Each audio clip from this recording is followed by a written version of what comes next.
Have you seen this flower? A magnified version of the flower which we are going to talk about today, and see the plant which bears this flower now. Perhaps you have seen this plant everywhere along the roadsides and waste places, barren places, dry areas, just in front of your house. This plant is Arka in Sanskrit. Arka in Sanskrit. Ekke in Kannada. Erkampu in Tamil. Madar or milkweed are the names in English. Now I must tell you the botanical name of this plant. Calotropis gigantea. Calotropis gigantea Linnaeus. L. dot is Linnaeus, one who described and explained it. It belongs to family Apocynaceae. Old time botanists may be surprised when I say Apocynaceae, and they may correct me. No, Hebbar, it is Asclepiadaceae, not Apocynaceae. No, it is not. Classification systems change as the time progresses, and we have changed it to Apocynaceae now, according to APG system of classification. We, the old guards, used to say that this belonged to the family Asclepiadaceae. Now it has changed because of so many reasons which I don't want to. Now let us say that Calotropis gigantea belongs to the family Apocynaceae. I may, by slip of the tongue, tell the name of the family as Asclepiadaceae because old habits die hard, you see. That's why. Calotropis has unique features. This plant is like a tree, but not a tree. We don't allow it to become a tree because we go on pruning it or cutting it. It usually grows in dry areas. It doesn't need any water. It grows. It needs water. You need not water it. These two species of this plant are available in India very commonly. One which you are seeing is Calotropis gigantea. I called it once upon a time as Arka Brahadrupika.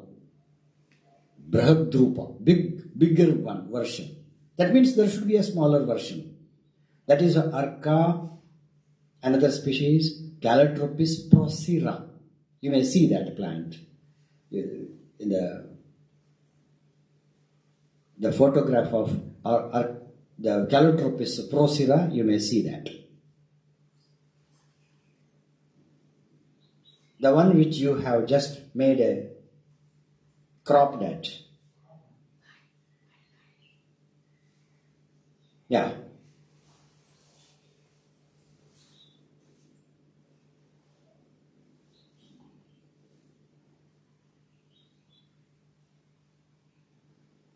This is our Calotropis procera, a smaller one, grows to about 6 to 8 feet on waste places in northern India more.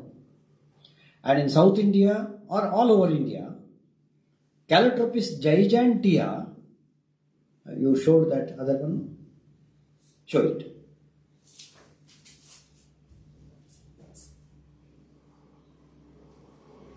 Calotropis gigantea is a bigger one, 10 to 12 feet it grows.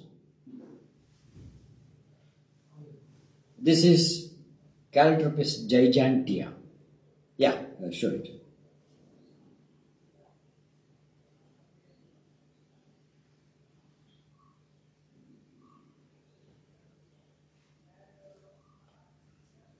Look here, the plant is a shrub. It is a shrub, big shrub. And if you just injure it, milky latex oozes out from the leaf, from the portions of the stem, or any portion, or the flower, whatever. So this is the inflorescence axis and the cluster of flowers here. Just see how the leaves are arranged. Two leaves are oppositely arranged here, and two leaves are arranged opposite here above it. But observe that these two leaves are kept at right angles to the two lower opposite leaves. This is not, no doubt it is opposite, but opposite decussate as we call it. And the above leaves are once again right angle to the lower one. The above leaves are once again right angle to the lower one. Do you know why? When sunlight falls, if they are arranged one over the other opposite in this direction, the shade of this leaf will fall on this leaf, lower leaf. So the plant doesn't want that. It needs the sunlight to fall on all parts of the plants, on all parts, so that the leaves, the sunlight will fall here, fall here, fall here, fall here, all in circle. Sunlight is not wasted. So this opposite decussate leaf is very typical of this Calotropis gigantea, which you can identify. One more feature is the lower portion is having ashy kind of texture, ash, as if ash is splashed over the lower surface, and upper surface is also like that. Sometimes it's smooth, very smooth, but you will get some powdery mass collected on the surface of this leaf, both on this upper and lower surfaces, and also on the stem. It's green, cylindrical, highly fleshy, and once injured in milky latex comes out. This is the inflorescence. All flowers look as if they are arranging from the same single point, and they are all just looking throughout, all in all directions. So there are two kinds of these in this species. You find two kinds of varieties, two kinds. This is slightly purplish or violet in color. You can show this.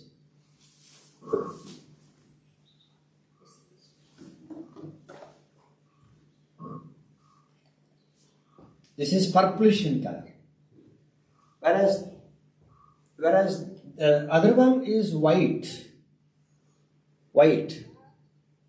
Shvetarka. This is white variety.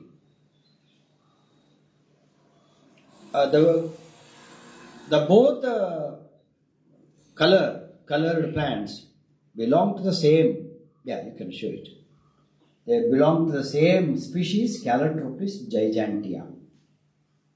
This Shvetarka, one which is white, is said to be having more medicinal property than the violet counterpart. And Shvetarka, or the white variety, is more used in religious purposes also. So white is having more demand than the white. You can see the difference. You can see the two flowers set very near. One is white and another is violet or slightly purplish. You can also see this flower in its closer set, where there is a star-like thing. You can see a star-like mark on the top. Yeah. Nearer to the head.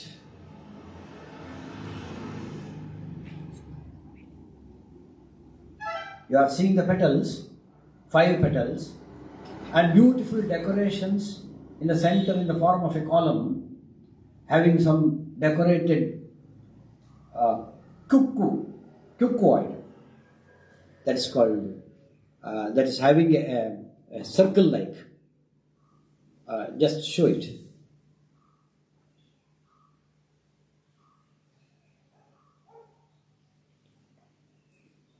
On the top of that, you are seeing a star-like mark. Do you know what it is? It is the confluence, union of male and female parts together. The male part and the female part are confluent on the top, very sensitive to receive the pollens and get germinated and send the pollen tube towards the interior ovary. There are 2 beautiful ovaries inside, separate inside. If I just take it out, you will see the 2 separate ovaries.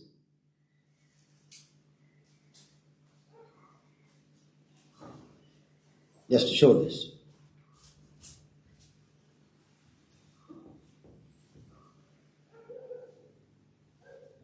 I have removed all other parts except ovary, which was in the center of the flower.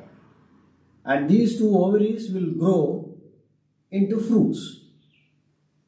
Fruits in the sense, follicles, pod-like, very big, boat-like. You will see the pod-like fruit of this. Actually, there should have been 2, but you are seeing only 1, because the mother plant cannot feed both the ovaries. One of them will shrink or will not be given food, and only one will be supported, and thus you will get the fruit. This fruit is called follicle. We call it follicle. It becomes dry. Then that follicle will just open. It will just open. You are seeing the figure now. Yeah. You are seeing the figure where it is just slightly with a slit. The follicle is opening. And you are seeing certain beautiful feather-like things inside. They are seeds. They are seeds actually. You can just pick one from each, from inside. And one is shown next in the next slide, where you get so many silky tufts of hairs arising from the top of the seed.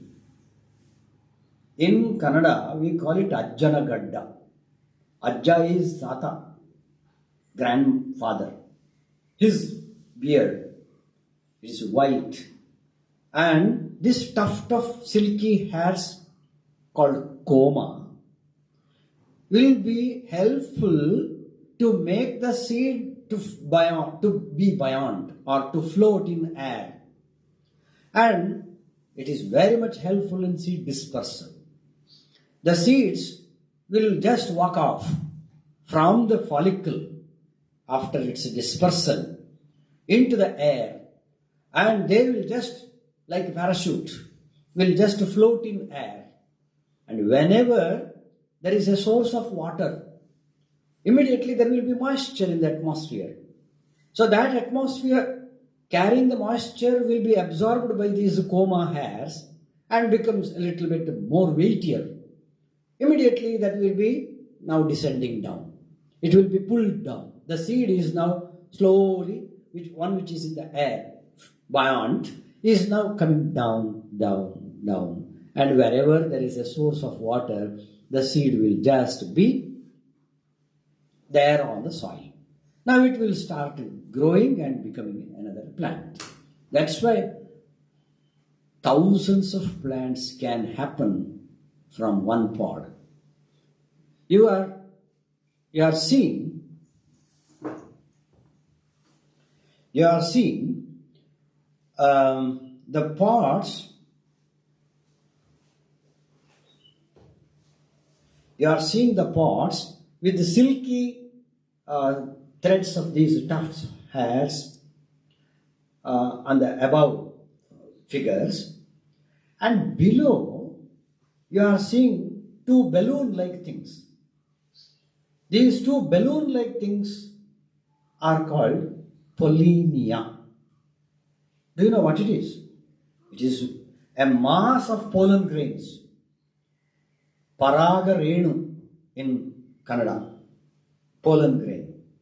This is not pollen grain.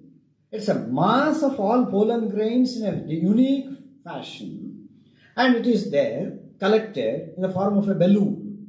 And two such balloons will be connected to a small stalk to a glandular top. And do you know where it is? It is present on the that 5 star-like thing which I had shown you earlier. I will show you now.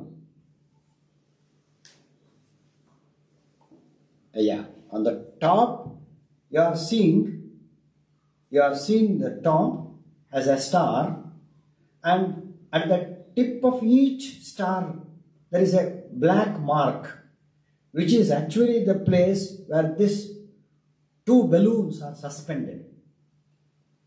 The insect will come and sit on this platform, star-like platform, and immediately that gland or sticky portion of black portion of that will stick on to the legs of the insect or to the feathers of the insect. Now that is the pollinia, that is the pollen grain, and these pollen grains are now immediately be transferred, be carried to another flower to cause cross-pollination. You can once again see the lower, those two pollinia, which are the translators, which would translate the pollen grains from one flower to the another flower. This is how cross-pollination takes place. The pollinia will be deposited on the star-like mark, where they grow microscopically down the styles and enter into the ovule present on the ovary, thus causing fertilization. I think I'm too much today to describe the botanical aspects of this plant. This is a unique plant in plant world because this milky latex is highly toxic.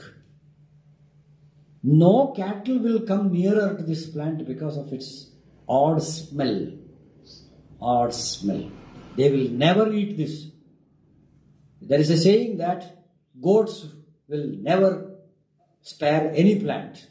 There are so many plants which goats also do not feed upon. This is one such plant.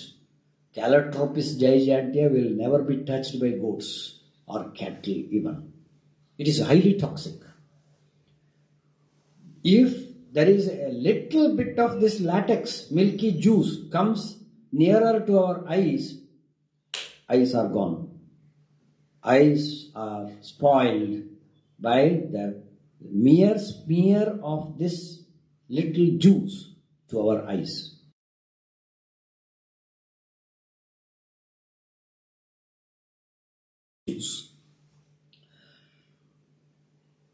There are hundreds of varieties of medicines made out of arka. Hundreds of varieties of medicines. Entire plant, root, stem, leaves, flowers, inflorescence, fruit, seeds, every part of the plant is medicinally used. If I start telling that, it won't end. Ayurvedic physicians use this plant for asthmatic purpose, skin diseases, leprosy, and many other diseases. I can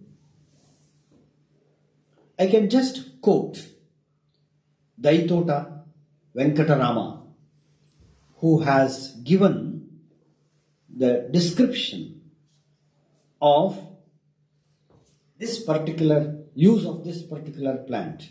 He says 6 to 8 leaves will be now be made to ground. It will be ground along with the coconut milk, and it will be slightly be made warm, and that will be just pasted on the knee, all around the knee.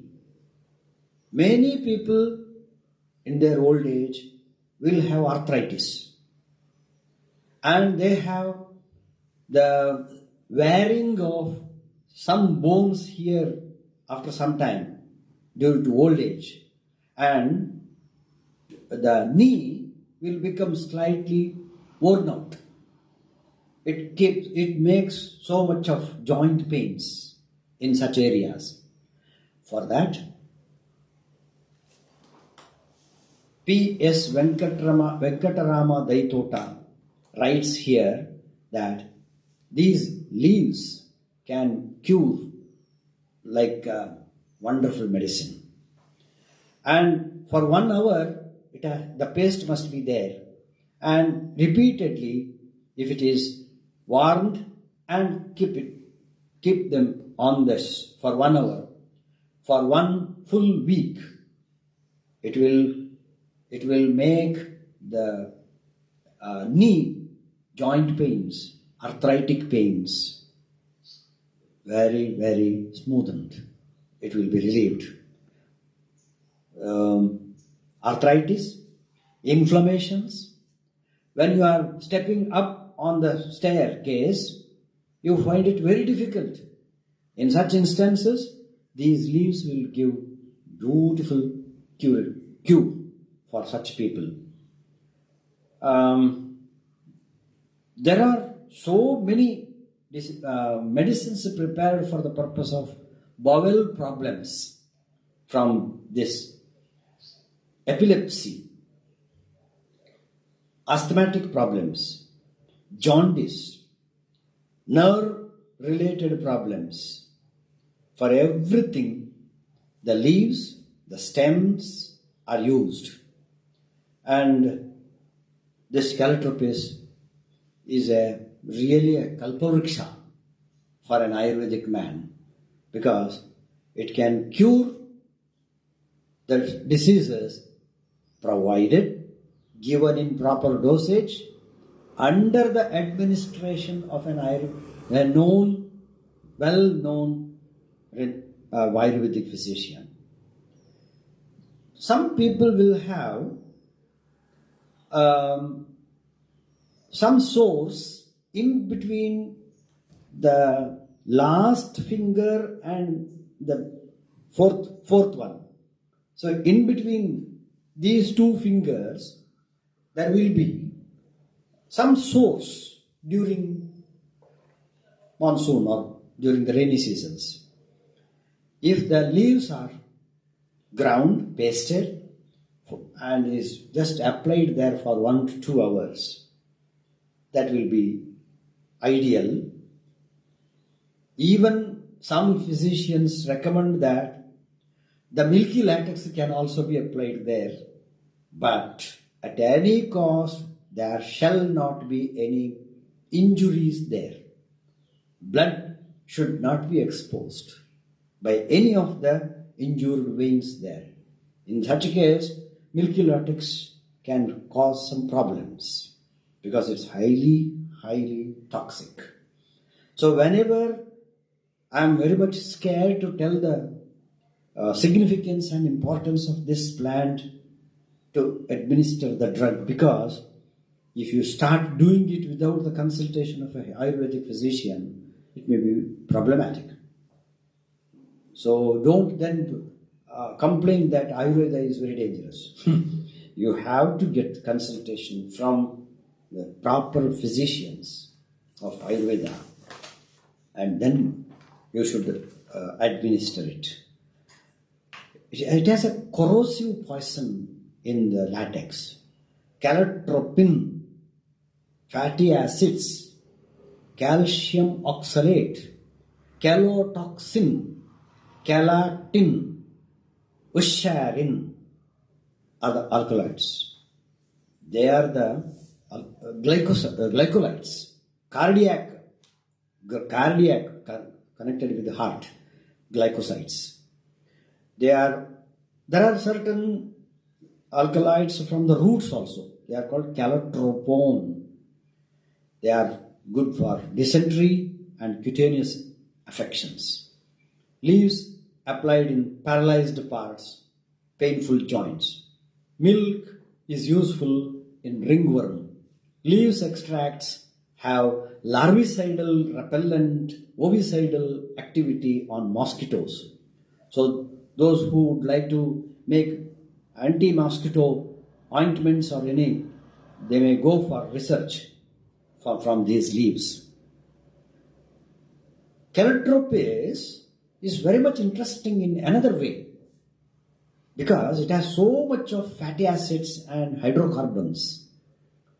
That means petroleum products, biodiesel can be extracted from this plant. So those who are interested in making biodiesel may go for extracting the type of hydrocarbon in this plant, and if it is really worth, seeds of this plant as well as the entire plant can be tested for hydrocarbons. Seed oil has already made a name as an alternative feedstock of biodiesel. 33.3% of that is oil in the seeds of this Calotropis gigantea. Both the species are very useful in this way.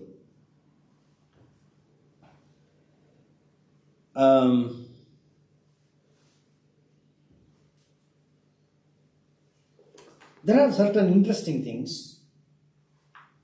As we know, it may be it is in the folklore. It may be right or wrong. Anyway, Chandesha Pille is mentioned in one of the Kannada poems of Harihara. Chandesha Pille Ragale. Chandesha Pille, he offers these arka plants or erka, biliyakka, shetarka to Lord Shiva. It's mentioned in one of the oldest Kannada poems by Harihara. This plant, as I told you, there is a Shvetarka and some violet part. Shvetarka is very interesting. The root of this plant is so much abnormal and it gives so much of aberrated kind of growth that sometimes it looks like Lord Ganapati. The trunk of Ganapati, like formations of these roots are seen in this white variety of arka. This is called Shweta Ganapati. And sometimes it gets a very bigger aberration of the root. Looks like the belly of Lord Ganapati. And such varieties, plants are sought after to just cut out and may be worshipped as Ganapa himself. So this is a Shvetarka, and Shveta Ganapati is worshipped like this. The violet is slightly different and is not sought after as much. But if there is arka plant in front of your house, if it is just outside the compound wall, right side or left side, the compound wall, it is believed that there will be too much of quarrel inside the house. It's a belief. Anyway, it is interesting to note that people have observed certain things connected with this in the folklore. And Calotropis is one such culprit. Either the female boy or the male boy, male boy or the female girl, once they grow beyond puberty, they need to have sufficient fertility as far as the ovary is concerned or as far as the testis is concerned. It is believed in the folklore that to ensure proper fertility to the sexual organs, in Atharva Veda, it is mentioned that these ekka stick, the Calotropis sticks, may be worn in the body, somewhere in the body, and that will protect the sexual organs in a neater way. Even in folklore, Dr. B.G.L. Swami says that during the Garbhadhana moments in the marriage festivals, they give ekka sticks, arka sticks. It has come all through ages of Atharva Veda and still in practice in the folklore. So Calotropis gigantea is very much relevant to us in many ways, medicinally, religiously, or in folklore, or to disbelieve or believe certain things, stories connected with Calotropis. It's none of my concern to talk anything beyond botany, but somehow to make the talk a little bit catching and interesting, I added a few more things like this. But before you administer yourself for any medicinal things, you have to be very careful to identify the plant. That's why I have shown the plant, I have described the plant, I have shown the different parts of the plant. Be sure that it is Calotropis gigantea only and verify it with a nearby taxonomist in your place before you use it. So thank you very much for listening. Namaste.